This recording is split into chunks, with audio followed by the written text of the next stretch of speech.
Halo guys, salam sejahtera. Terima kasih masih berada di channel ini. Bagi mereka yang baru bergabung di channel ini, silakan subscribe, like, comment, share supaya Anda tidak akan ketinggalan info-info yang saya akan sampaikan di channel ini. Berita hari ini saya mau kongsikan kepada Anda, berita mengejutkan, berita panas hari ini daripada Sinar Harian. Judi, Anwar perlu mohon maaf kepada PN. Syah Alam, Perikatan Nasional PN Wilayah Persekutuan menggesa Perdana Menteri Datuk Seri Anwar Ibrahim mohon maaf berhubung kenyataannya sebelum ini yang mengaitkan PN dengan syarikat perjudian. Ketua Penerangan PN Wilayah Persekutuan Mahathir Muhammad Ris berkata dakwaan Anwar yang mengatakan PN bersekongkol dengan permis perjudian demi mendapatkan tajaan adalah tidak benar. Beliau, Anwar perlu mohon maaf kerana terbukti apa yang dikatakan tidak benar kerana PN tidak pernah terbabit meminta tajaan syarikat perjudian untuk membiayai parti, katanya dalam satu kenyataan pada Selasa.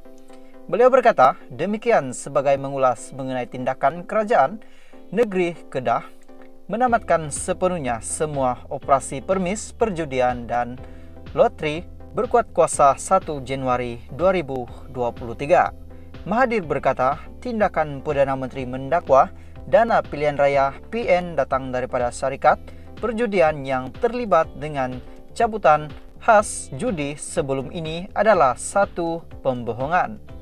PN mendesak supaya Perdana Menteri dapat membuat permohonan maaf secara terbuka kerana ia melibatkan maruah dan reputasi PN yang wujud hasil gabungan Parti Peribumi Bersatu Malaysia, Bersatu dan PAS. Sekarang terbukti PN yang membawa mesej Islam dalam pentakbirannya tidak mustahil untuk menghentikan lesen pusat perjudian dan loteri dan ia boleh dilakukan di peringkat nasional, katanya. Jelas Mahathir perancangan untuk menutup permis perjudian secara berperingkat antara agenda PAS dan Bersatu, malah perancangan itu sebenarnya sudah dibuat lama. Perkara ini telah disepakati antara pengurusi PN Tan Sri Muhyiddin Yassin dan timbalannya Tan Sri Abdul Hadi Awang bahawa Islam akan menjadi corak pemerintahannya, ujurnya.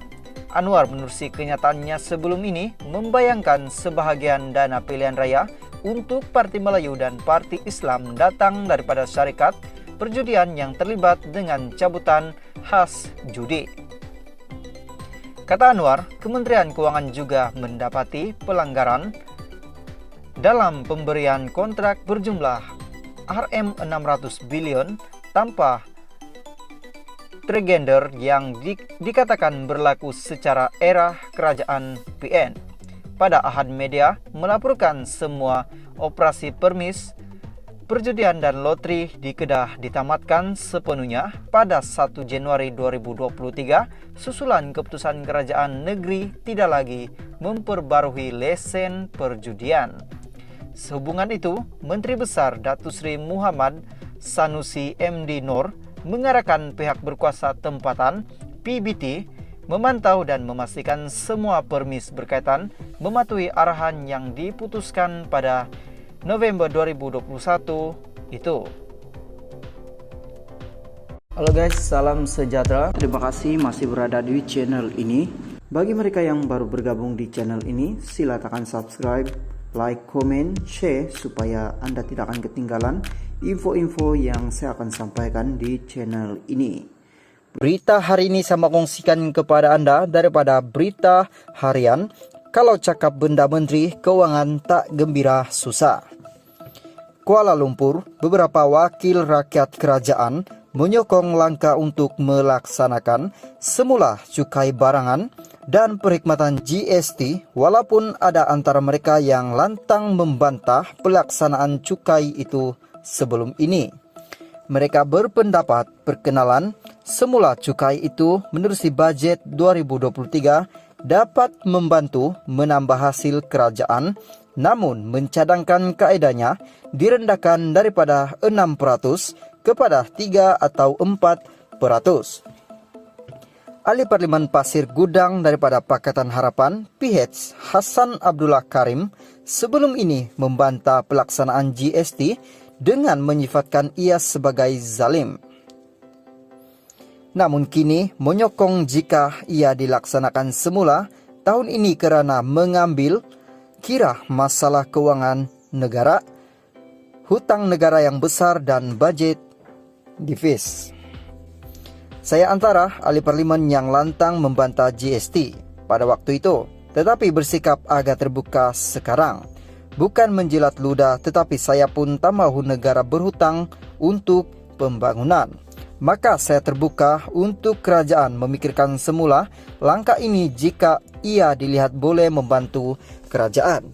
Tetapi kaedahnya mesti direndahkan kepada lingkungan 3 atau 4%, jangan lebih, katanya kepada BA. Beliau juga menyarankan untuk kerajaan melaksanakan cukai kekayaan atau kepada golongan korporat kaya, tetapi ada kaedar rendah supaya tidak menjejaskan perniagaan mereka. Beliau mengulas laporan BA hari ini yang memetik sohor dan jangkaan penganalisis ekonomi bahwa tumpuan bajet 2023 terarah usaha kerajaan untuk menambah hasil apabila terdapat kemungkinan keperluan memperkenalkan cukai baharu termasuk mengembalikan GST. Pensyarah kanan Putra berkata kerajaan perlu mencari hasil tambahan sama ada mengekalkan cukai makmur atau melaksanakan semula GST yang ditamatkan pada 2018. Bagaimanapun, ahli parlimen Kuala Selangor, Datuk Seri Dr.